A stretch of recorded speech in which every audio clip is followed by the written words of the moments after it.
Всем привет! Меня зовут Джейн. Сегодня будет одно из самых важных и полезных видео. Я расскажу, сколько нужно взять с собой денег для того, чтобы переехать жить в Польшу. Причем не просто переехать, а именно прожить первый месяц. Я буду опираться на наш реальный опыт, так как мы переехали в Польшу 4 года назад. Я посчитаю бюджет в двух вариантах. Пара без детей, то есть на двоих людей, и на семью из 4 человек, где есть 2 детей. Спойлер, суммы будут максимально реальные, не заниженные, не идеальные, а самые настоящие. Также хочу сказать, что цены я буду говорить из расчета нашего опыта. Мы живем во Вроцлаве. Во Вроцлаве цены примерно такие же, как в Кракове. В Познане может быть чуть-чуть подешевле, это относительно именно жилья. Ну и Варшава у нас самая дорогая будет в Польше. Так что обязательно это учитывайте. А перед тем, как я расскажу реальные цифры, пожалуйста, поддержите мой канал подпиской. Мне будет очень приятно. Это будет мотивировать меня снимать еще больше интересных и полезных видео. И первое, с чем сталкивается любой переезжающий, это жилье. Я сразу скажу, что в первый месяц это самая большая статья расходов. Обычно схема такая. Вы живете во временном жилье, отель это может быть или квартира, и потом переезжаете на постоянное жилье. У нас было точно так же, но может быть такое, что вы переезжаете уже на готовую работу, и работодатель предоставляет бесплатное жилье. Это больше подходит не для семей, а для пары, например, когда детей еще нет. Тут тогда не нужно будет тратиться на жилье, и это очень удобно. Давайте сначала посчитаем, что если арендовать временно жилье, да, и потом постоянное, и скажу после этого пару слов про бесплатное жилье, которое предоставляют работодатели. Итак, временное жилье арендуем на букинге. Примерно средняя стоимость за сутки будет 250 злотых, это где-то 60 евро. Я рекомендую арендовывать на неделю, 7 дней, для того, чтобы успеть найти жилье на постоянной уже основе. В итоге за временное жилье за 7 дней у нас выходит примерно 1750 злотых, это где-то 420 евро. Это одинаковая стоимость как для семьи, так и для пары без детей. Дальше начинается самое интересное. Это постоянное жилье в Польше, которое вы должны постараться успеть найти за эти 7 дней, пока вы живете в отеле. По постоянному жилью вы платите за первый месяц жилья. Также, кроме этого, вы платите депозит. Обычно он равен 100% стоимости квартиры. Депозит возвратный. Это в случае, если что-то сломаете вы в квартире, да, оттуда будет вычитываться. То есть при выселении из квартиры вам эта сумма вернется. Также, скорее всего, вы будете пользоваться услугами риэлтора, которые тоже нужно оплачивать. Риэлтор стоит 100% от стоимости квартиры. Если вам, конечно, повезет, и вы сами найдете жилье и сами сможете его арендовать, то вы сэкономите на этом. Но чаще всего новые мигранты, которые только переезжают в Польшу, еще не знают языка и всех нюансов, поэтому обращаются к риэлторам. И также еще одна оплата – это коммунальные услуги. Тут, конечно, все индивидуально, зависит от квартиры, от метража, поэтому чуть-чуть дальше разберем детальнее. Сколько же стоит сама аренда квартиры? Смотрите, на пару без детей, например, рассмотрим квартиру с одной спальней и зал, кухня совмещенная. То есть, другими словами, это двухкомнатная квартира. Будет стоить во Вроцлаве в среднем примерно 2500 злотых. На конец 2025 года, начало 2026 года. Для семьи из 4 человек, где есть дети, квартира уже будет, скорее всего, не двухкомнатная, а трехкомнатная, и цена, соответственно, выше, будет стоить примерно 3500 злотых. Теперь по коммуналке. Чаще всего в коммунальные услуги входит газ, вода, электричество, бывает еще входит интернет, но тут все индивидуально. Коммунальные услуги для пары без детей выйдут примерно 600 злотых в месяц. Для семьи выйдет примерно 800 злотых в месяц. Мы, например, коммунальные услуги на прошлой квартире, где мы жили, платили вообще около 1000 злотых в месяц. Итого, для пары без детей постоянное жилье в первый месяц выходит аренда 2500 злотых, депозит 2500 злотых, риэлтор 2500 злотых и коммуналка 600 злотых. Итого получаем 8100 злотых. Переводим это в евро и фиксируем в нашей табличке. Теперь давайте разберем, сколько у нас выходит жилье для семьи с 2 детьми. Аренда 3500, депозит 3500, риэлтор 3500 и коммуналка 800 злотых. Итого получаем 11300 злотых в первый месяц. Переводим в евро и фиксируем в нашу табличку. Уже не маленькая сумма получается, правда? А по поводу, кстати, бесплатного жилья, которое предоставляется некоторыми работодателями в Польше, здесь на самом деле не все так красочно, как многие себе представляют. Да, вы экономите большую статью расходов, например, но условия там не самые классные. У нас был такой опыт. Мой муж Влад еще до переезда в Польшу ездил сюда на заработки, и работодатель предоставлял бесплатное жилье, и Влад сам сейчас расскажет буквально коротко, какие были условия и какое жилье в итоге им дали. Катался я примерно лет 10 тому назад, ездил. Работали мы на стройке. Я поехал туда, типа как разнорабочий помощник, там что-то такого плана. То есть, а по факту уже смотрели, что умею, и в то направление как бы отправляли, где лучше получалось. Жили мы в квартире, но не прям в таком понимании квартира нашей, да, где подъезд, пятиэтажка. Нет, было что-то такое. Во-первых, это было где-то километров 10 от Познани. Квартирки были в доме, там штук их 20 примерно квартирок. Открывается квартира примерно квадратов 30. В этих 30 квадратов входит кухня. Это как одна такая студия. И отдельно, конечно же, душ маленький. Ну, не знаю, может там квадрата 2. Пускай будет 1,5. Там и стиралка есть, бойлер. И вот в этой комнате, которая была, мы там жили 5. 4 человека там уже жило, и я как бы приехал. 5. Кровати мне не было. Был какой-то матрас. Дали мне, и тот, который потом сдувался. В принципе, было чисто, как бы, потому что мы сами убирались там. Какой контингент там жил, ну, конечно, трудно мне ответить так. Вот, и у разного свои привычки, и полезные, и не совсем полезные. Я думаю, каждый поймет, о чем речь, поэтому, ну, сложно это, конечно, это не у себя дома. То есть 5 человек живет в одной комнате, и таких там квартирок много.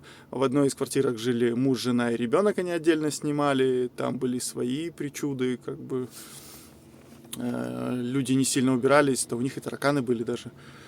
На кухне была посуда, спальные принадлежности я вез из Беларуси. Все, машину нам давали, мы на этой машине ездили на работу. То есть за жилье мы вроде бы ничего не платили, платили только за электричество. Электричество было что-то 300 злотых в месяц с комнаты, но это очень много. Поэтому те, кто едут и в Польшу, и им рассказывают, что будет квартира, все красиво, уточняйте. Следующее, что мы учитываем, это, конечно же, еда. Все мы любим покушать, я думаю, поэтому будем рассчитывать на пару без детей. На пару без детей в первый месяц уйдет примерно 2000 злотых, то есть 1000 злотых на одного человека. Тут вообще все, конечно, индивидуально, потому что все люди питаются по-разному. Кто-то любит ходить в кафешки, в рестораны, кто-то любит готовить домашнюю еду дома. Это примерная средняя цена. Нужно также учитывать, что в первый месяц при заселении в квартиру вам нужно будет купить абсолютно всю еду, да, крупы какие-то, запасы продуктов, у вас не будет ни масла подсолнечного, вообще в принципе ничего. И все это нужно покупать с нуля, поэтому, может быть, даже выйдет и дороже. Но возьмем в среднем 1000 злотых на человека. Для семьи из 4 человек с 2 детьми на еду уйдет примерно, соответственно, 4000 злотых. Возможно, может и выйти и 3000 злотых, но учитывая, опять же, что это первый месяц и все с нуля нужно закупать в дом по еде, по продуктам, то возьмем 4000.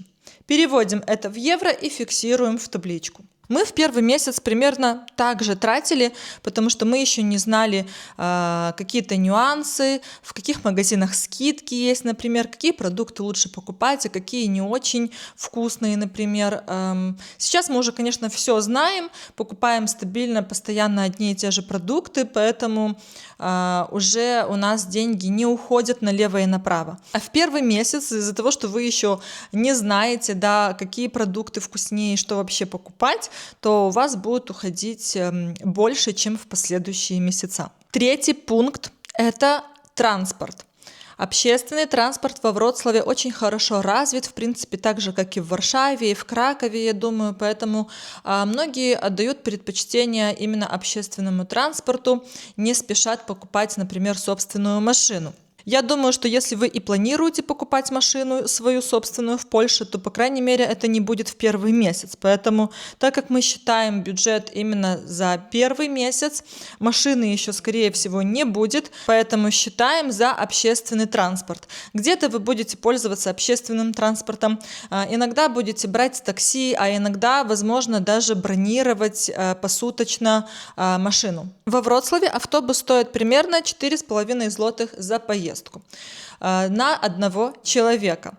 Поэтому, если вы будете часто ездить, особенно пока еще вы ищете квартиру, вам нужно поехать в один конец города посмотреть квартиру, потом в другой конец города, то вы будете тратить больше денег на общественный транспорт. Такси, например, во Вроцлаве из окраина города проехать в центр города 8 километров будет стоить примерно 20 злотых, плюс-минус. Аренда машины в приложении Panek тоже можно этим воспользоваться. Там все вообще индивидуально, зависит и от километража, и насколько долго вы возьмете эту аренду. То есть на более длинный срок будет стоить дешевле, на более короткий, соответственно, дороже.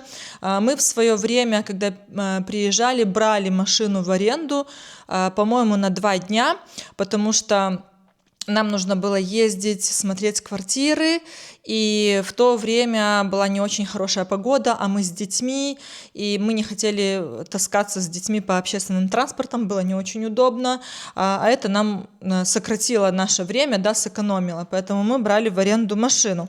Но сейчас буду учитывать именно общественный транспорт и такси.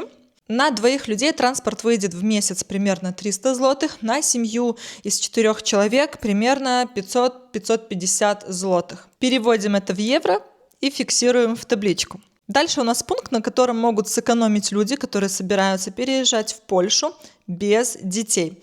Пара, здесь мы ставим просто прочерк в табличке, а для семьи с детками у нас идет отдельная графа расходов, это садик и школа. Да, школа в Польше бесплатная, но платить нужно все равно за питание. Питание в школе на одного человека в месяц выйдет примерно 250 злотых. Это из расчета, что ребенок не будет пропускать целый месяц школу. То есть в день примерно 12 злотых будет уходить на одного ребенка. Соответственно, если 2 детей и 2 детей-школьников, то будет уходить 24 злотых в день. Садики в Польше тоже есть бесплатные, и за питание нужно платить. Питание тут тоже все индивидуально. Например, садик, в который сейчас у нас ходит младшая дочка, мы платим так же, как и в школе, 12 злотых в день. В других садах может быть дороже. То есть тут все индивидуально. Но возьмем по нашему опыту 12 злотых в день тоже. Также хочу отметить, что садик с 8 утра до часу дня, он бесплатный, но дальше, после часу дня, 1 час стоит 1 злотый. То есть вот эту вот небольшую сумму, да, нужно будет учитывать. Это в месяц будет около 30 злотых еще выходить. Но есть садики полностью платные, частные садики. Они, конечно, стоят очень дорого, не меньше 1000 злотых в месяц, это без еды, а то и 1200. Помимо этого еще еда тоже будет дороже, примерно 30-35 злотых в день.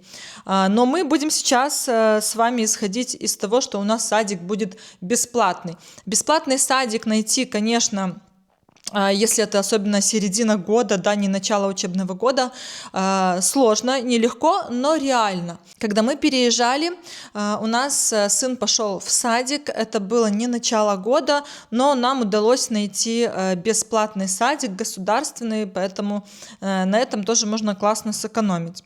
И у нас выходит в итоге в месяц на 2 детей 500 злотых на питание. Переводим также в евро, фиксируем в таблицу. Уже получается достаточно внушительная сумма. Потом в конце мы все в итоге просуммируем и посчитаем.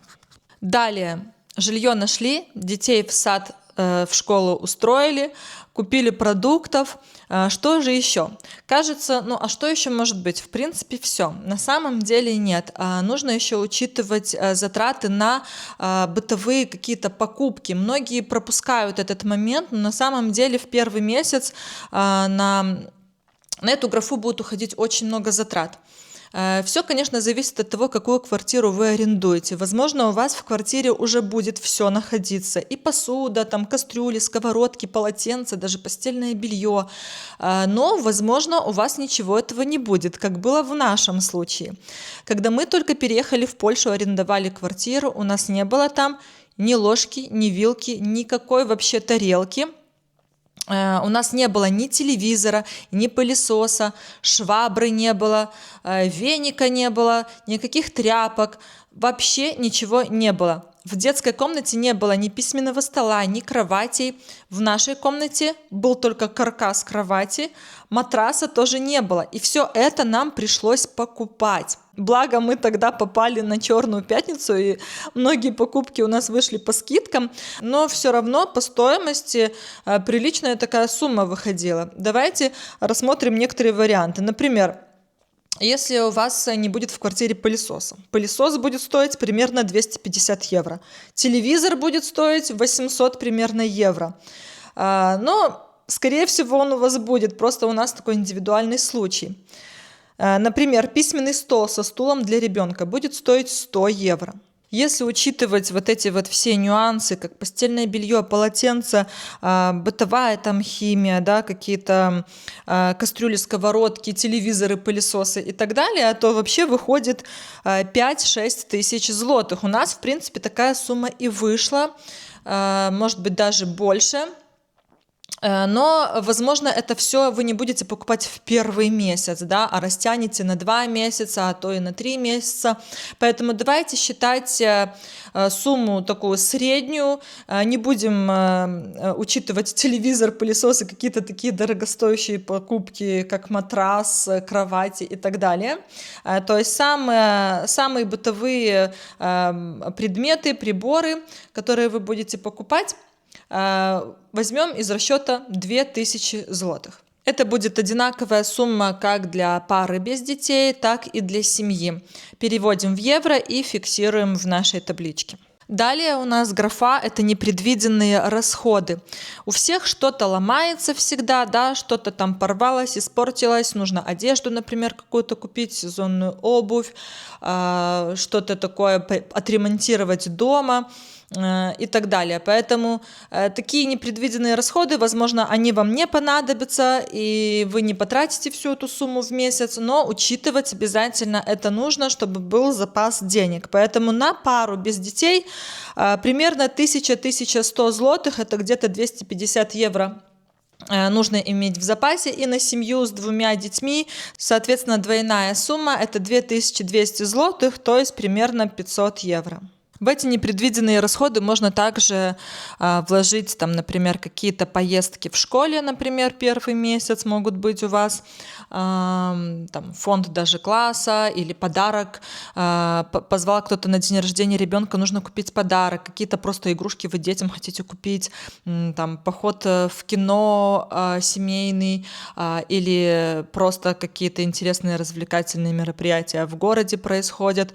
Поэтому вот это все мы внесем в непредвиденные расходы. Это основные такие пункты, по которым вы будете обязательно тратиться по приезду в Польшу. Я не учитываю сюда медицину, какие-то бьюти-услуги, потому что в первый месяц и даже во второй месяц, возможно, вам это не понадобится, так как можно все бьюти-услуги сделать до переезда в Польшу, да, лекарства какие-то медицинские. Все это тоже можно закупить до переезда в Польшу. Я именно считаю затраты по приезду в Польшу, вот здесь в Польше, что вы будете покупать и как вы будете тратиться. Поэтому всю эту медицину я не считаю. Возможно, вы в первый месяц болеть не будете, но просто могу отметить, что пока вы не нашли работу, вы будете ходить к врачам здесь, к частным. И один прием здесь будет стоить от 150 даже от 200 злотых к врачу. Какие-то анализы сдать будет стоить тоже от 100 злотых. Так что этот момент учитываем, но в список здесь у нас не фиксируем, так как в первые 1-2 месяца вы навряд ли будете на это тратиться. Также может быть дополнительный расход в первые месяцы, это покупка машины. Особенно для семьи с детьми, это прямо, знаете, очень такая вспомогательная вещь. У кого детей нет, то, наверное, проще кататься на общественном транспорте. Но вот у нас, например, сейчас уже 3 детей, и я не представляю нашу жизнь без машины. Поэтому просто могу сказать, что, например, мы свою машину вот сейчас купили Hyundai Tucson за 15 тысяч евро с небольшим пробегом, около 70, по-моему, тысяч пробег был. До этого у нас была машина, мы ее купили по приезду в Польшу, и вот она у нас была 4 года. Это Peugeot 7-местная, мы тогда ее купили за 6500 евро. Сейчас она будет стоить, наверное, где-то 7000 евро. То есть тоже машины разные все бывают, пробеги разные, но вот я думаю, в среднем 10 тысяч евро можно заложить на покупку машины. Опять же, машину я здесь тоже в табличке фиксировать не буду. Могу где-то сюда вынести как дополнительный расход. Это такое тоже по желанию. Возможно, вы купите машину там, через полгода, а первое время будете кататься на общественном транспорте. Тут как бы все индивидуально. Итого общие затраты на семью без детей и на семью с 2 детьми у нас вот такие. Когда люди спрашивают, а можно ли уложиться в более меньшую сумму, ответ от меня – да, можно. Если, например, сократить срок временного жилья по приезду, более дешевое жилье выбрать в аренду, выбирать продукты в магазине, где-то экономить, да, не покупать лишнего, экономить по одежде, можно не покупать какие-то бытовые вещи в дом, можно их купить потом, со временем, через пару месяцев, через полгода. То есть покупать только самое-самое необходимое, и, конечно же, тогда затраты могут уменьшиться. Ну и, конечно же, лучше всего начинать быстрее искать работу, потому что в Польше без работы просто не проживешь. Польша уже давно не дешевая страна, и здесь достаточно все дорого, поэтому нужно обязательно работать. Если, конечно, вы переезжаете в Польшу и у вас есть уже работа удаленная, например, да, или вы переезжаете сюда уже на готовую работу заранее, то, конечно, вам намного легче, и вам вот эти затраты не будут так сильно бить по кошельку, потому что вы сразу через месяц получите уже свою первую зарплату.